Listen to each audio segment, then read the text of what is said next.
दूध, दही, छाछ, मक्खन, घी सब एक ही वंश के हैं, फिर भी सबकी कीमत अलग है, क्योंकि श्रेष्ठता जन्म से नहीं बल्कि अपने कर्म, कला और गुणों से प्राप्त होती है। सब कुछ सीखना ही ज्ञान नहीं है, कुछ बातों को नजरअंदाज करना भी ज्ञान है। तुम बस सब्र करो, भगवान पर भरोसा करो, वो चमत्कार भी होगा जिसका तुम्हें इंतजार है। चिंता मत करो, एक दिन भगवान तुम्हें सारी खोई हुई मुस्कुराहटें लौटा देंगे और फिर तुम पहले की तरह मुस्कुराओगे। विश्वास रखिए, अगर आप किसी के लिए निस्वार्थ कुछ अच्छा करोगे तो कहीं ना कहीं आपके लिए कुछ बहुत अच्छा जरूर हो रहा होगा। लोग कीचड़ उछाले तो परवाह ना करो, इंसान केवल वही दे सकता है जो उसके पास होता है। बिना किसी शिकायत और निंदा के सिर्फ एक दिन बिताकर देखो, शांति और खुशी नहीं ढूंढनी पड़ेगी। लोगों को इस बात से कोई फर्क नहीं पड़ता कि आप खुश हो या नहीं, उन्हें तो बस फर्क इस बात से पड़ता है कि आप उन्हें खुश रखते हो या नहीं। कुछ रास्तों पर अकेले ही चलना पड़ता है, ना दोस्त ना परिवार, बस आप और आपकी हिम्मत। कभी थक कर लोग वैसे ही बन जाते हैं जैसा होने का दुनिया उन पर इल्जाम लगाती है। पागल होना भी जरूरी है, जिंदगी में समझदार लोग कहाँ खुलकर हंसते हैं। हमारे लिए कोई भी व्यक्ति कितना भी सुंदर या आकर्षित क्यों ना हो, लेकिन जीवन में आने के बाद मनुष्य हट जाता है। इसलिए कभी किसी को बार बार देखने को मन तरसता था, आज उसे देखने का मन नहीं करता है।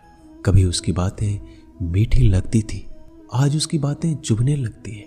यहाँ दोष रिश्तों का नहीं मन का है, क्योंकि मन बहुत जल्दी उब जाता है। जब तक वो नहीं मिलता तब तक उसके लिए वो सोना है, लेकिन जैसे ही मिल जाता है उसके लिए वो सब मिट्टी हो जाता है। जिंदगी बोझ तब लगती है जब हर कार्य को ये सोचकर करते हैं कि इसे मैं कर रहा हूँ, बल्कि ये सोचे कि ईश्वर इसे करा रहा है। जल्दबाजी में किया गया विश्वास और मेहनत के बिना लगाई गई आस, इन दोनों का परिणाम धोखा ही होता है। जब तक हमारे पास कुछ धन संपत्ति है, कुछ गुण है, कुछ योग्यता है, तभी तक दुनिया हमारा आदर करती है। जब तक कोई मुंह पर बात ना कहे, यही समझना चाहिए कि उसने कुछ नहीं कहा। परिवर्तन प्रकृति का नियम है, नफरत का कोई अस्तित्व नहीं होता, वह केवल प्रेम की गैर हाजिरी का परिणाम है। त्याग के बिना कुछ भी पाना संभव नहीं है, क्योंकि एक सांस लेने के लिए पहली सांस छोड़नी पड़ती है। रात नहीं होगा तो सुबह का महत्व नहीं होगा, दुख के बादल नहीं आएंगे तो सुख का अनुभव ही नहीं होगा। जिस दिन आपने ये परवाह छोड़ दी कि लोग आपके बारे में क्या सोचते हैं, तो समझो उस दिन से आपने जिंदगी का आनंद लेना शुरू कर दिया है। तुम्हें खुद को तैयार करना होगा, खुद की प्रगति के लिए। ये मुझे समझे, काश वो मुझे समझे, इसमें आधी उम्र निकल जाएगी। जिन्हें समझना होगा वो दूर रहकर भी साथ होगा, जिन्हें निभाना नहीं वह पास रहकर भी बहाने ढूंढेगा। अच्छा है कि खुद के प्रयासों से आगे बढ़ा जाए। स्वर्ग में सब कुछ है लेकिन मौत नहीं, गीता में सब कुछ है लेकिन झूठ नहीं, दुनिया में सब कुछ है लेकिन किसी को सुकून नहीं, और आज के इंसान में सब कुछ है लेकिन सब्र नहीं। हारना रोना कोई बड़ी बात नहीं, हर कोई हालात से हारता है और रोता है। बस कोई हार कर परिस्थिति को कोसता है और कोई उस विकट परिस्थिति से गुजर कर हंसता है, उभरता है। जब कोई समझे ही ना तो उसे समझाने की जरूरत ही क्या, जब कोई माने ही ना तो उसे बताने की जरूरत ही क्या। जिन रिश्तों में एक दूसरे की भावनाओं की कदर ना हो, उन रिश्तों को जबरदस्ती खींचने की जरूरत ही क्या। श्री कृष्ण कहते हैं, रूठ जाने के बाद कसूर चाहे किसी का भी हो, बात शुरू वही करता है जो प्रेम करता है। आशा मत खोना, आप कभी नहीं जानते कल आपके लिए क्या लाने वाला है। एक जंगल में एक काला कौवा रहता था। वह अपने काले रंग से बहुत परेशान था। एक दिन वह महात्मा जी के पास पहुंचा। वो महात्मा जी बड़े चमत्कारी शक्तियां जानते थे। उनको प्रणाम करके काला कौवा बोला, महात्मा जी, मैंने सुना है आप रूप परिवर्तित कर सकते हैं। मैं अपने रूप से बहुत परेशान हूँ, मुझे रूप बदलना है। महात्मा जी ने कहा, दिक्कत क्या है? वो कौवा अपना दुख बताने लगा कि मैं काले रंग का हूँ, काले रंग से मुझे घिन आने लगी है। लोग मुझे देखते ही उड़ा देते हैं, अपनी नजरों के सामने रखना पसंद नहीं करते।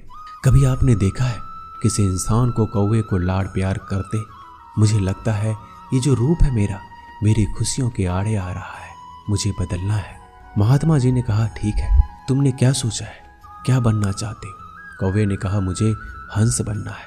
महात्मा जी ने कहा, बस इतनी सी बात, अभी बना देता हूँ, लेकिन हंस बनने से पहले तुमसे कहूंगा कि एक बार हंस से जाकर मिल लो और पूछ लो क्या वो अपने जीवन से खुश है या नहीं।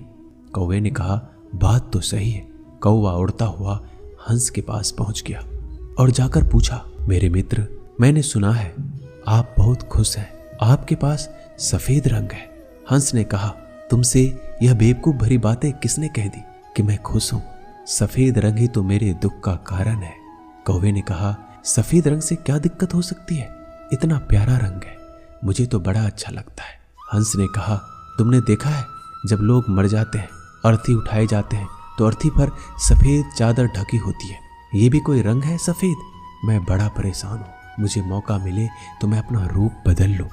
कौवे ने कहा, आप भी रूप बदलना चाहते हैं तो चलो एक महात्मा जी के पास, वैसे तो किसी का भी रूप बदल देते हैं। वैसे आप क्या बनना चाहते हैं? हंस ने कहा, मैं तोता बनना चाहता हूँ, क्योंकि तोते का शरीर कई रंगों से बना होता है।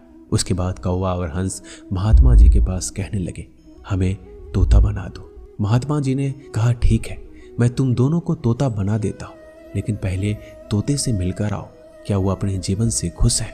दोनों तोते के पास गए, उसकी तारीफ करने लगे। तोता, तुम तो बड़े खुश रहते हो, बहुत से लोग तुम्हारी प्रशंसा करते हैं। तोते ने बहुत ही उदास होकर कहा, मैं अपने जीवन से खुश नहीं हूँ, हरा रंग देखो कितनी दिक्कत देता है, मैं खुश नहीं रहता। मेरे इस रूप की वजह से मुझे लोग पकड़ कर ले जाते हैं और अपने घरों में पिंजरों में कैद कर देते हैं, फिर बुलवाते हैं। मैं तो परेशान हो गया हूँ, लोगों ने मुझे अपने मनोरंजन का साधन बना लिया है, मुझे मौका मिले तो मैं रूप बदल लूँ। ये दोनों एक दूसरे को देखने लगे। कौवा और हंस ने कहा, चलो भाई, रूप बदल देंगे। एक महात्मा जी हैं, वो हमारा रूप बदल देंगे। तीनों उड़कर पहुंचे महात्मा जी के पास और बोले, मैं मोर बनना चाहता हूँ। तीनों ने कहा, हमें मोर बना दीजिए। महात्मा जी ने कहा, ठीक है, बना देता हूँ, लेकिन उससे पहले मोर से जाकर मिलो और पता तो करो वो खुश है कि नहीं। फिर तीनों मोर के पास गए। मोर से पूछा, तुम तो बड़े खुश लगते हो, तुमसे खुश इस दुनिया में कोई पक्षी नहीं है, इतने सुंदर पंख, इतना सुंदर रूप, क्या नृत्य करते हो? मोर ने कहा, भाई यही तो दिक्कत है, यही तो परेशानी है, तुम्हें एक आवाज सुनाई दे रही है? तीनों ने कहा, हाँ सुनाई तो दे रही है, ऐसा लग रहा है कोई इंसान हमारी तरफ आ रहा है। मोर ने कहा, यहाँ खतरा है, उड़ जाओ। ये तीनों उड़ गए और मोर वहीं रह गया। एक तीर आया और मोर को लग गया। मोर छटपटाने लगा और तीनों से कहने लगा, सुन लो, जैसे हाल में हो उसी हाल में खुश रहो। मैं इतना सुंदर हूं इसलिए तो मेरा शिकार कर लिया जा रहा है, मेरे पंख ले जाकर शिकारी बेच देगा। मोर मरते मरते कहा, सुनो कौवा, इस दुनिया में सबसे खुश अगर है तो वो है तुम। कौवे ने कहा, कैसे? मोर ने कहा, तुमने सुना है कभी कोई इंसान कौवे को खा रहा हो? मुर्गी के बच्चे को खा लेता है, लेकिन कौवे को कोई नहीं खाता, और कोई भी कौवे को पिंजरे में बंद करके नहीं रखता और तुम्हारा शिकार भी नहीं करता। तुम बहुत सुरक्षित हो, तुमसे किसी का कोई मतलब नहीं, तो अपने हाल में खुश रहो। लेकिन दिक्कत यह है कि तुम दूसरों से तुलना करने लगते हो और दुखी हो जाते हो। ये कहानी इन पक्षियों की नहीं, हमारी है। हम जिस हाल में हैं हमें खुश रहना सीख लेना चाहिए। अगर तुलना करते रहोगे तो तुलना का कोई अंत नहीं होता। तुलना हमारे सुखों का अंत कर देती है। याद रखना कि सूर्य और चंद्रमा दोनों का अपना महत्व है, लेकिन तुलना नहीं की जा सकती।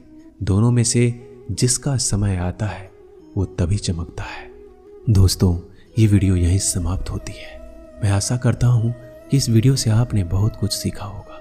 मिलते हैं जल्दी अगले ज्ञानवर्धक वीडियो के साथ। अगर आप इस चैनल पर नए हैं तो चैनल को सब्सक्राइब कर लीजिए और बेल आइकन को जरूर दबाइएगा। धन्यवाद।